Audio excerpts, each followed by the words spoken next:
All right, welcome to Abide. Welcome home. It's good to have you all. I am Josue. Here they call me Pastor Josue or PJ, or you can come up with any other nickname you'd like. Welcome because it's 4th of July. Thank you for choosing to be here on holiday weekend. It's good to see several of the usuals. Some of you guys I follow on Instagram, and I envy what you guys are up to. Moy was just in Barcelona with his wifey. How lucky, how blessed, how awesome. It's good to see Nathan and Gabriel and Isaiah and Eric and Isaias and my good friend Samuel, who, I'll be honest with you, I was hoping he would give me tickets to go see the USA game for free because I'm his pastor. Nah, just kidding. You can't pass up a good opportunity when you come around one.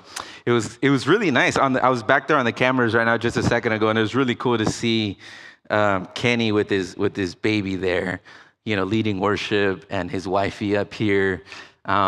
This is a small community. Abide is special because it's small, because we are a random group of young people that wanted to create a space for young families, for young people, where we're not going to go through any major liturgy of welcome and announcements and prayer for this and then this and that. It's worship, word, and fellowship here.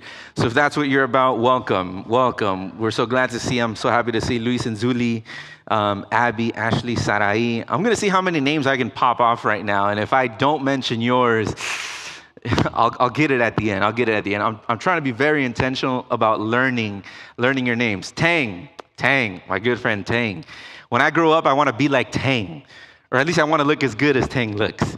Karen and family from Patterson, thank you so much for joining us. It's a privilege to have you here with us in our space. I know Jasmine's family is really happy that she finally passed her written exam. Was it this week? Like one step closer, to being able to drive herself around. I think parents around are like celebrating because they don't have to be the ones to drive the kids around anymore. I think, and this generation is a little different. Mine was all about with the legal age of driving, 15 and a half. Like, we had our permits and we were ready to go. Like, we did not want to be driven around. This other generation is a little more like, I'm okay with mom and dad. Like, what? No, like, we wanted to be on the road, we wanted to get behind the wheel and drive. And I know Jasmine texted us this week, so we were super happy for her. And Beth and Melanie and let me see who else. Aaron and Danielle. Let me see what other names I can pop off here. Joanna.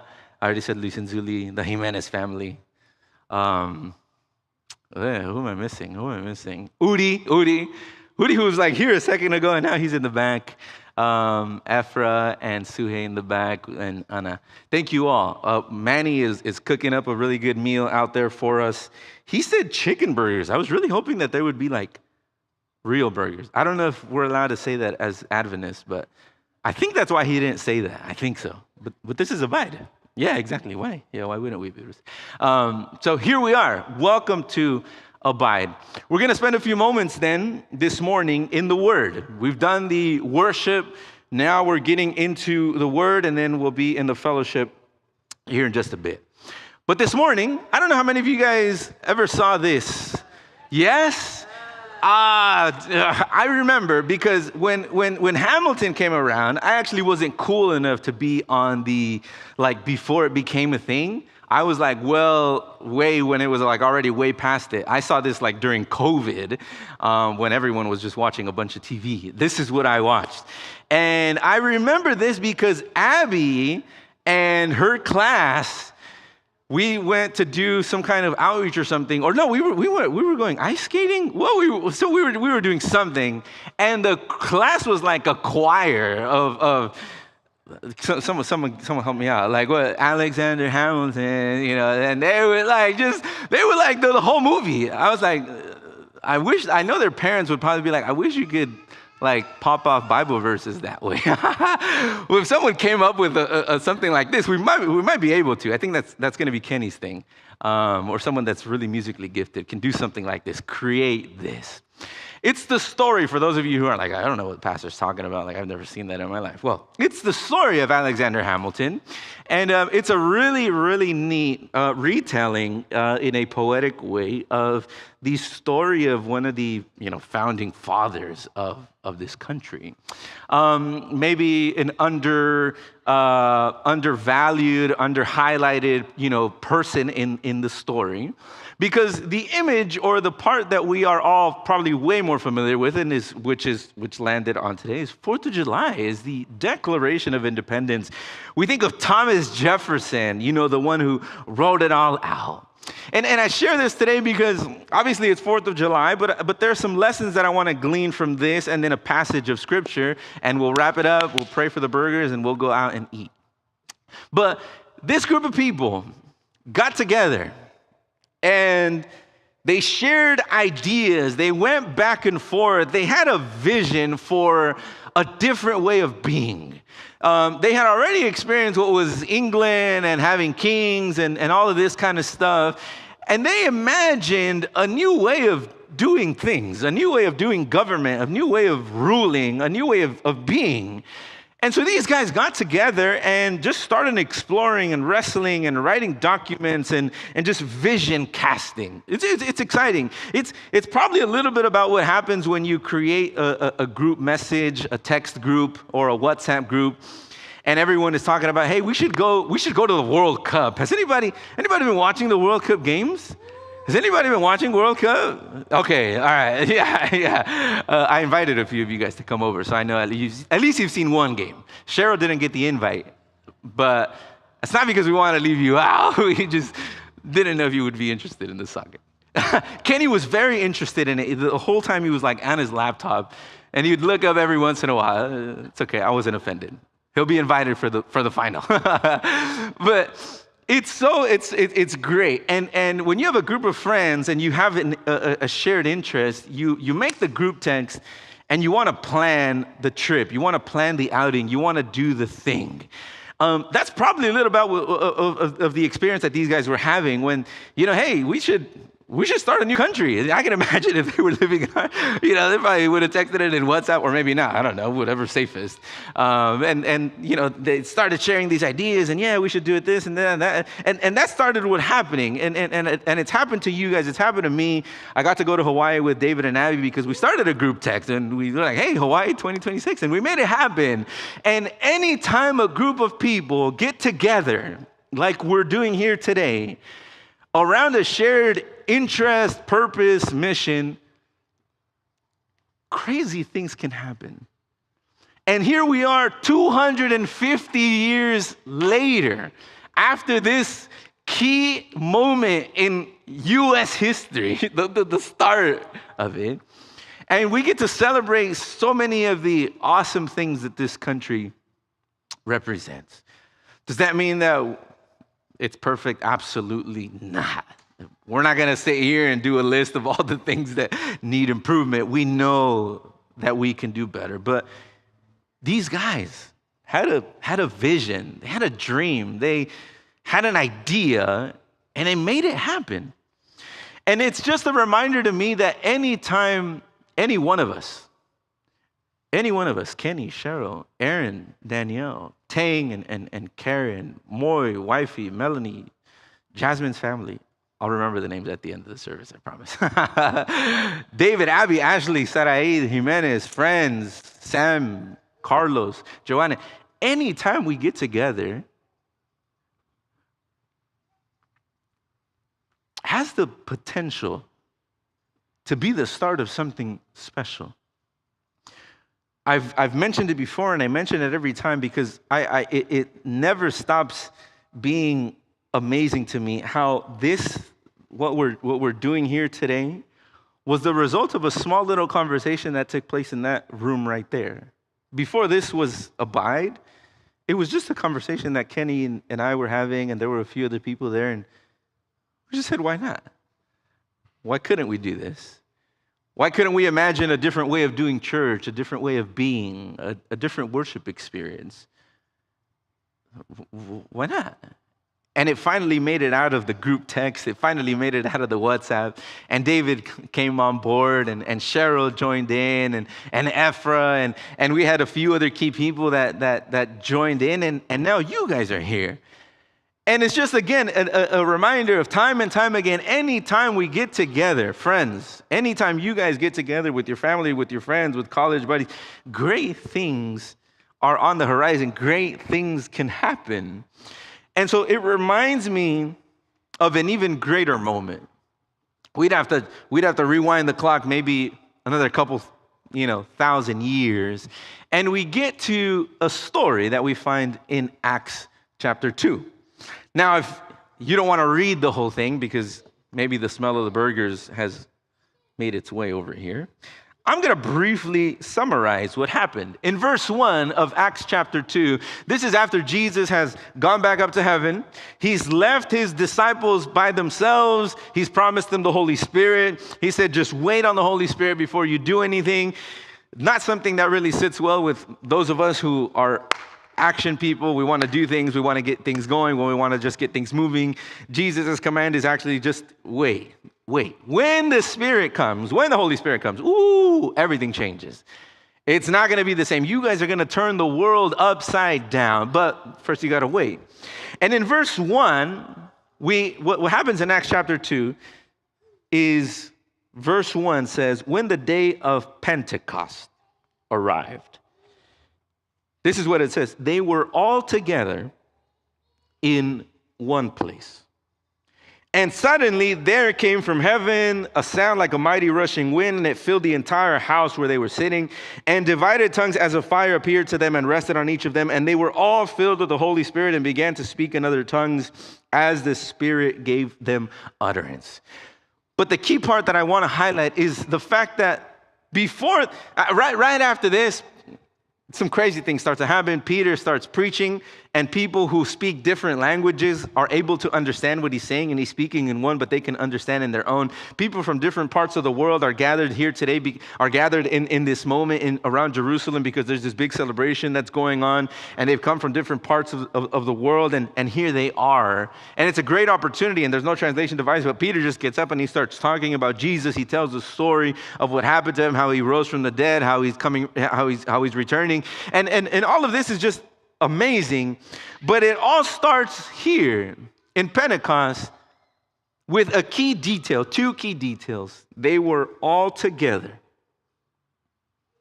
It wasn't that everybody was doing their own thing. Everybody, some were over here and some were over there, and some had these ideas and some had. They were all together in one place. So you can imagine a community maybe like ours. They're sitting together. They're gathered around the table. They know each other, they're spending some time, they're praying, whatever it is that they're doing, but they're connected, they are together, they're one unit. And I think that is the precursor to anything special that's ever happened. Anytime we've accomplished great feats in Earth's history, putting a man on the moon. Anybody here not believe that? Don't raise your hand. I have a difficult conversation with my wife every time because she's one of those that's like,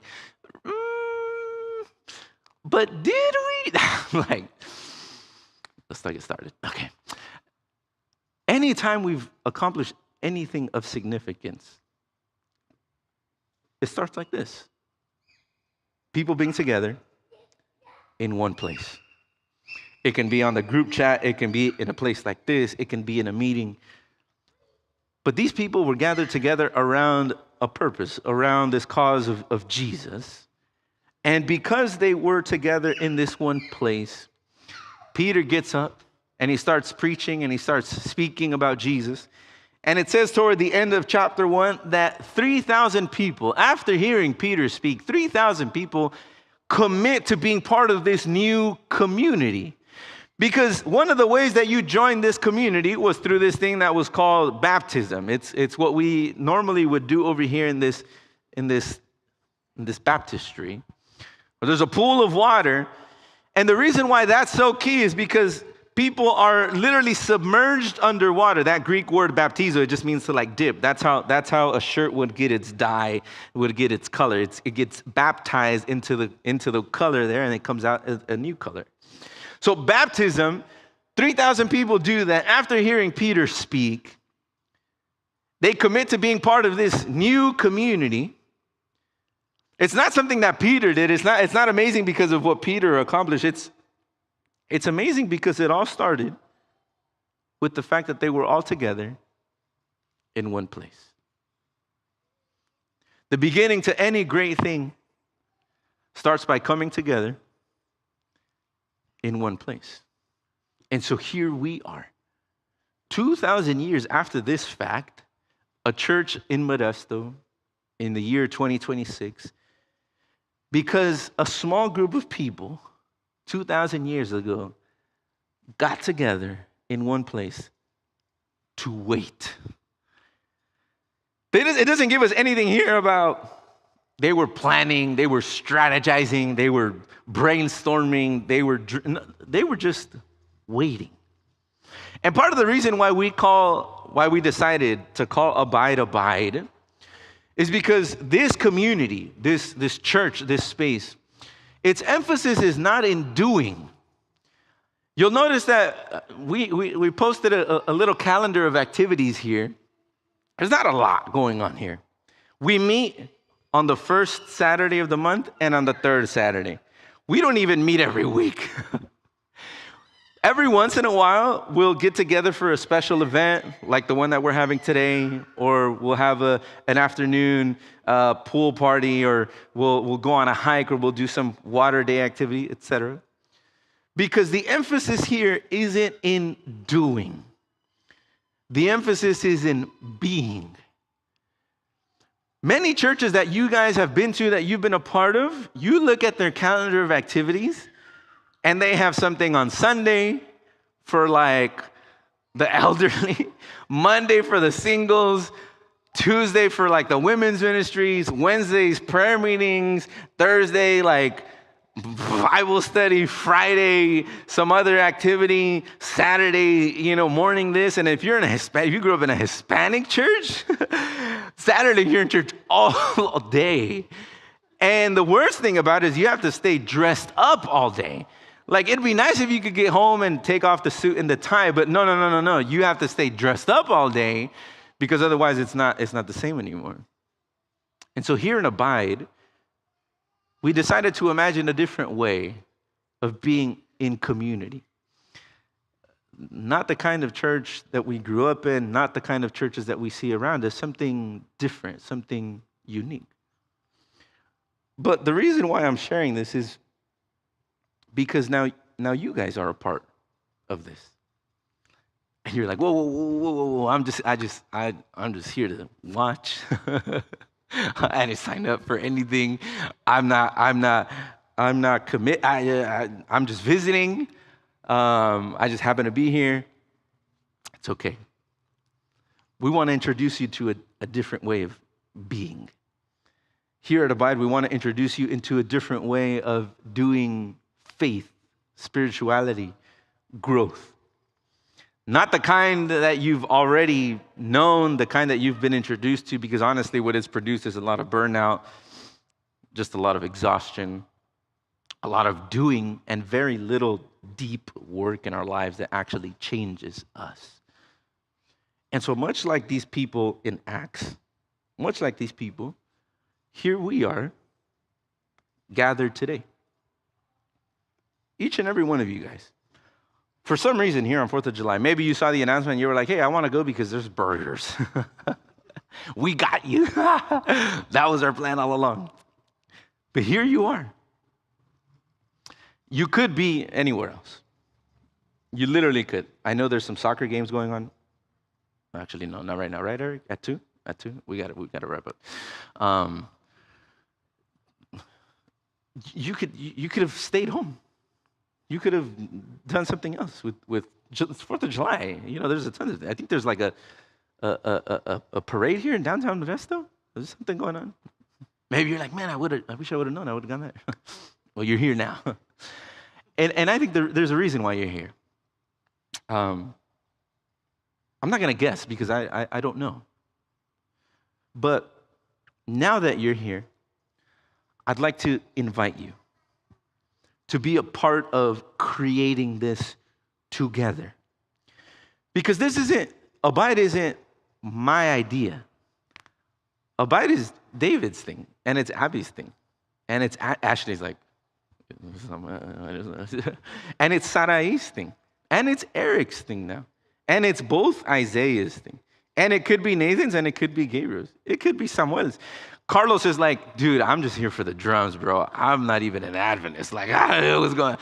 But he's a part of this. He's like, yeah, I am. And Kenny and Cheryl and now you guys are all a part of this. Did I miss something? And Moy and your fiance. And your fiance, your wifey now. I'm so sorry. See, I'm still still there. You guys are all a part of this. And the beautiful thing is that what we build here together is going to be far better than anything I could have come up with by myself. Luis and Zuli, you guys too. I'm waiting for you guys. What we build here together is going to be far better than anything I could have come up with myself. It's already far better than anything that Kenny and I thought of in that little room right there. And it's gotten better every time a new person has come and joined the team and decided to say, hey, I'm going to pitch in a small thing. It might just be the fact that you show up. Because if we're honest, church always, because we're human. I know as pastors, I try to teach my people, it doesn't matter how many people show up. It's not about the number of people that are filling the seats. But we're human, right? We're human. So I know David and me are like nervously sitting there. We're like, oh my God, what if no one comes? And so the fact that you just showed up, huge difference already.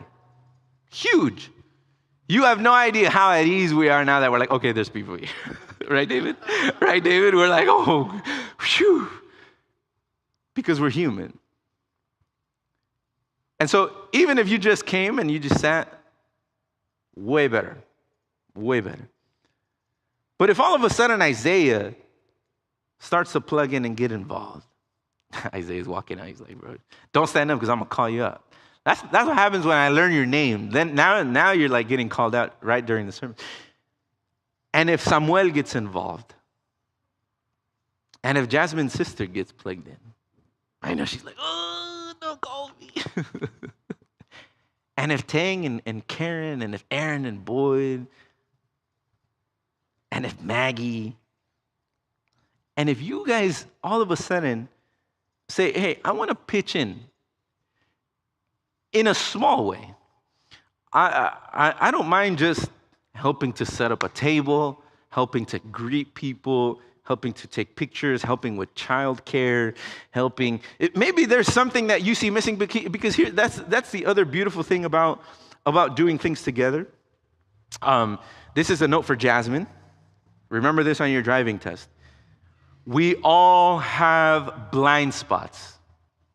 You guys know what a blind spot is, right? Because you guys all passed the driving exam. Jasmine, you're on your way. This is key. Check your blind spots. You got 2 mirrors, 3.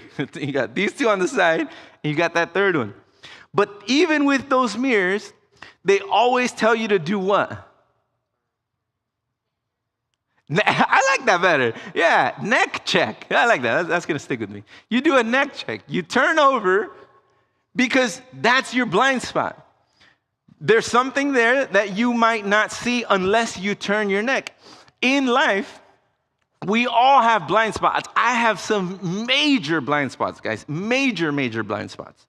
My wife is a blessing. I say that publicly. A challenge in my personal life because there are many things that she sees that I don't. And it frustrates me because I wish I would have seen that before she called me out on it. But I'm thankful after the rise in adrenaline has subsided, I'm grateful that she pointed that thing out because otherwise I wouldn't be aware of it. So we all have these blind spots. Did you guys know that, Danielle probably knows this better than I do. I learned this in a psychology class 101 many years ago. that you could put like an X in a certain part of the screen, and if you cover like one eye, at a certain distance, that X disappears because there's literally a gap. What is it? Is it a gap? There's literally a gap in each eyeball. Did you know that? That like there is in your eye, all of the nerves like come back together here, and there's that one part that your eye doesn't see anything. And the only reason why you don't walk around with two like big holes in, like when you're walking around is because your other eye sees the thing that this eye doesn't. That's the only reason why that there's not just a gap in your sight. You'd have to test it out. You'd have to be like, wait, where is that now? Like, you should do it. It's really fun. You're like, whoa, it just like disappears. Like you can do it with your fingers. And Danielle will be running eye exams after the service, showing you guys all what I'm talking about. We all have this. Biologically, we have it.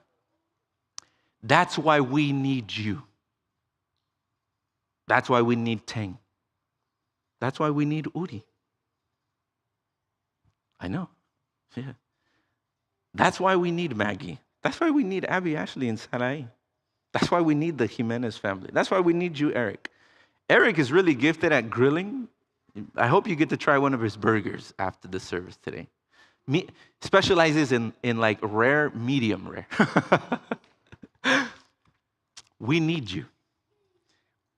We are not the same without you. And so the lesson here that I'm trying to say in all of this, from 4th of July to Pentecost, to sending people on the moon, to accomplishing any great thing, we need people coming together.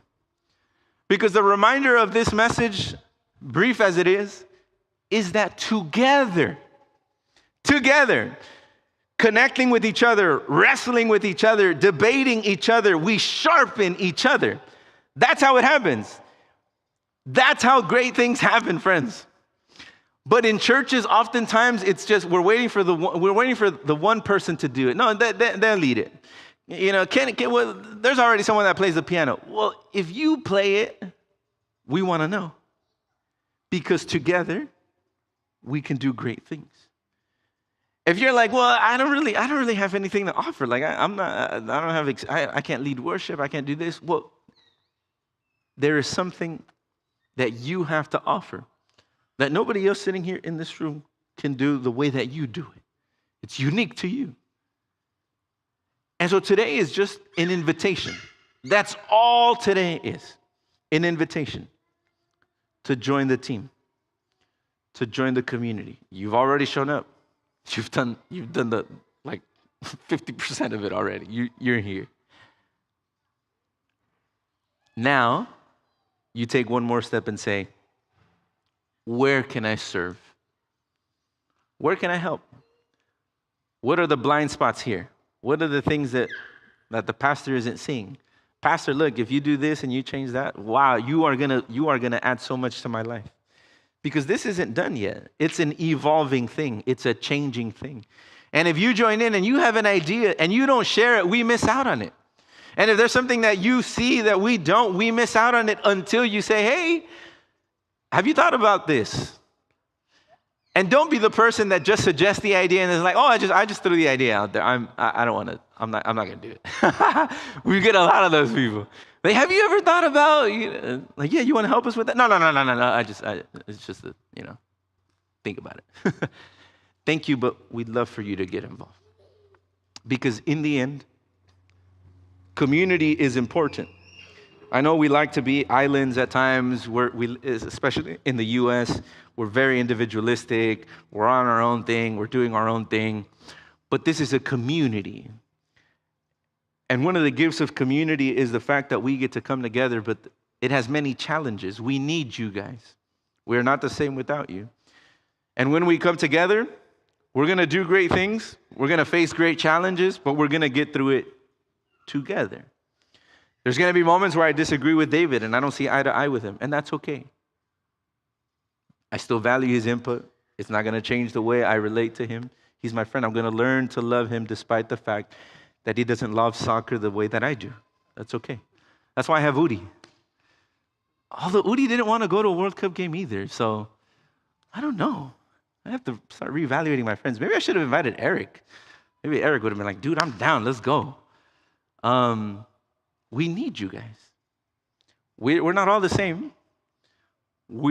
Things may get ugly, but you're going to learn to stick through those ups and downs, through the challenges, because that's what makes a community a community. A community isn't just a bunch of people that they agree on everything and they say yes to everything and they're the nicest people in the world. That doesn't exist. You look at the people that Jesus discipled, tax collectors, zealots, like anti-government people sitting with like the ones that collected the taxes at the same table. Do you see how wild that is? It's crazy. And yet with those 12 dudes, little to no education, flips the world upside down. My goodness, the things he can do with you guys. The things God can do with you. You guys are gifted and talented beyond any way that these guys were. But the gifting that they had, the thing that they were able to do better than any one of us so far is to wait. To wait for the Spirit. To not just run off and do their own thing, but to wait. And as they waited, the Spirit came down on them and boom, they changed the world. 3,000 people in one day. And here you and I are sitting because we heard a message from somebody passed down to us all the way back to that moment there in Pentecost. And so as I invite the worship team to come up here today, I went over a little bit. I want to invite you. I want to let you know that there's no list of things that you need to agree to here, that you need to say yes to before you can get involved, before you can participate, and it's not just this, guys. As you guys have seen, Abide isn't just the worship and the word. We meet during the week over Zoom. And I know for those of you guys who grew up like hearing the word Bible study, sometimes it's like, I'm not smart enough. I don't know enough about the Bible to like jump in on that. Or maybe you want to watch Love Island instead. I don't know what you guys are up to. I'm looking at my people over here.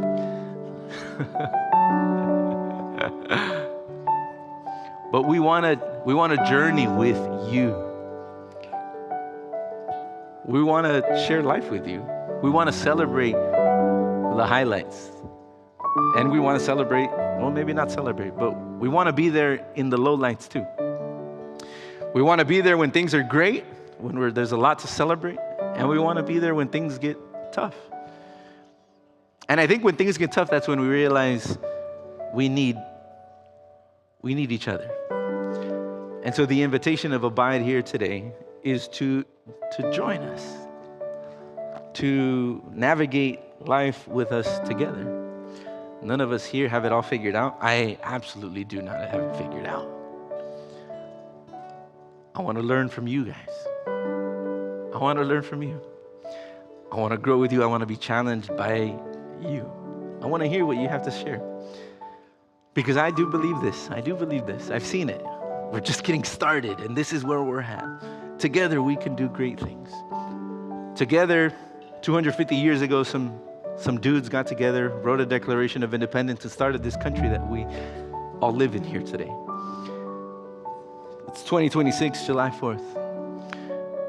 Maybe a few hundred years from now, some other generations can look back on us here at Abide and be like, we're so glad they committed.